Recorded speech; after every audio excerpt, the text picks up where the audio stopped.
நட்டக்கல்லை தெய்வம் என்று 4 புஷ்பம் சாத்தியே சுற்றி வந்து மொனமொனென்று சொல்லு மந்திரம் ஏதடா, நட்ட கல்லும் பேசுமோ நாதன் உள்ளிருக்கையில் சுட்ட சட்டி சட்டுவம் கரிச்சுவை அறியுமோனா சிவவாக்கிய படிக்க மாட்டோமே. ஓடி ஓடி ஓடி ஓடி உட்கலந்த ஜோதியை நாடி நாடி நாடி நாடி நாட்களும் கடந்து போய் வாடி வாடி வாடி வாடி மாண்டு விட்ட மாந்தர்கால் கோடி கோடி கோடி கோடி எண்ணிறந்த கோடியே படிக்க மாட்டோம், கேட்க மாட்டோம், புரிஞ்சுக்க மாட்டோம். இப்படியே இருந்துட்டு இப்படியே போயிடுவான். ஏமா வந்து கூப்பிடுவான், அப்ப அவன்கிட்ட பதிலே சொல்ல முடியாது. இந்த சிவனும் பார்வதியும் மேல இருந்தாங்களாம். கதையினுடைய தத்துவத்தை எடுத்துக்கோங்க.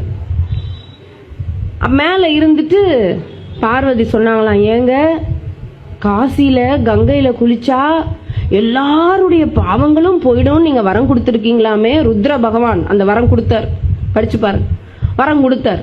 ஏன்னா அந்த நதி